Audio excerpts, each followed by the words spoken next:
Get off of Instagram and Snap and get off all these blogs and get into something that can really, really move your life forward.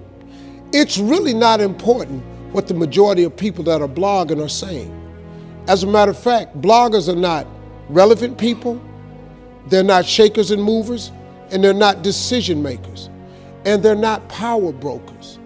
So when you spend so much time in the blog world, the Instagram world, the chat world, all of this, you're wasting valuable time. If I was young and I had what you have, and you're the brightest group of young people that have come along in a long time, man. Millennials are absolutely brilliant because you all have technology. I had no technology growing up, nothing. You couldn't download a book. You had to go to the library, go to the card catalog, pull it open, find the book, find the number, go get on the elevator, go to the row, find the number book, get the book, and hope somebody ain't told a page out that you want to read. That's what it used to be. When my mom and them finally got the money together to help us educate ourselves, they bought an encyclopedia set, Britannica, Funk and Wagner, and everything you wanted to know was in that encyclopedia, and that's all you could know. Y'all got Google. You can Google anything. You all have stuff at your fingertips that can make you great. But if you could combine your technology with your parents and your grandparents' work ethic, you could be rich, man. But you cannot erase the work ethic part. There is no getting around. Ain't no elevator to the top. You got to take the stairs. Not in the world of success. I hate it when I see young people wasting their time, wasting all this technology got, just sitting around in this world that's been created for you, that everything is instant. You got to get gritty, man. You got to understand that success, you can't Google success. I got something else for you because I've lived so long and I've been exposed to so many things. I've seen stuff hopefully you'll never see, and I've seen some things I hope one day you do see. But go Google exposure. It ain't gonna take you nowhere. I've been around the world, man, because I've traveled it. But I traveled it because I made myself uncomfortable. I have a life of convenience now. But in order to get the life of convenience, you gotta have a very uncomfortable life. You got to get comfortable being uncomfortable. Stop trying to do everything the short way. Stop trying to figure out the easy way. I got news for you, man. It's not happening, young people. You got to get messed up sometime. You got to get dirty. You got to get your feelings hurt. You got to get disappointed. You got to get told no. You're going to ask somebody for some money. He going to tell you no. But at least then, when I see somebody trying and I tell them no, I try to at least give them something else. See, I'm not going to hand you a fish sandwich. I'll teach you how to fish, but I'm not giving you a fish sandwich. You can forget that. Listen, getting successful, it's not a magic trick. It's not God picks certain people he'll make rich and certain people he don't. He gives all of us as his children the power of choice. You have a say-so in that. You can decide to be rich. And with God's help, it's highly doable. But you first have to think it.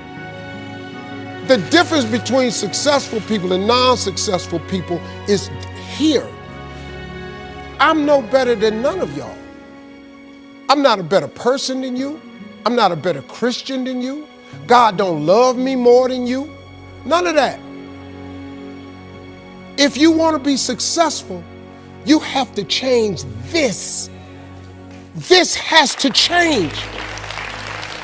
What makes it hard is your lack of belief that it can happen for you. The fact of it is, though, it's very doable. But you got to change, though. If you keep doing what you've been doing, you're going to keep getting what you've been getting. So if you're at a place in your life and you ain't happy with it, You have to change some things. But you have to make a conscientious decision that you're going to change. And it's not dependent on anybody else. It don't matter what your mama think. It don't matter what your coworkers think. It don't matter what your siblings think. It don't matter what your children think. It don't matter. They have nothing to do with it. This decision is yours and yours alone. You have control of this. This belongs to you. This is yours. You're the captain. You're the master. You're the foreman. You're the general. You're the head. Don't give control of this to nobody. But these books that I told you about, The Power of Positive Thinking by Norman Vincent Peale and The Magic of Thinking Big by David Schwartz, you know what it does? It just teaches you how this works. Once you get this, y'all, you can change everything. Do you understand? You can protect yourself from negativity. And that's what stops most people, negative thoughts. You can coat your mind from negativity. It's a real simple exercise to do. I do it every morning before I walk out the door. So I walk out as a positive person. You know, I get tired sometimes. That's different from being negative because I get mentally drained from my job at times. But to coat your mind from negativity, the way you can put a coating around your mind is with one simple thing: gratitude. Gratitude erases negativity. I'm gonna show you how this works. If you wake up in the morning and you start having negative thoughts, man, this ain't my day. I woke up on the wrong side of the bed. I'm tripping, I just don't feel myself. Every time you feel, in the middle of the day, if you feel yourself doing that, stop, just stop for a second and start going over in your mind everything you have to be grateful for. Not everything you want, everything you already have, because what you have is substantial. You just haven't gone over the list and taken inventory in a long time. But the fact that you can walk, that's a blessing. The fact that you woke up, that's another blessing. The fact that you can see, think, reason, that's another blessing. The fact that you can go somewhere and get yourself something to eat, that's another blessing. The fact that you can go and turn the key and call someplace home, that's another blessing. The ability to dream is a blessing.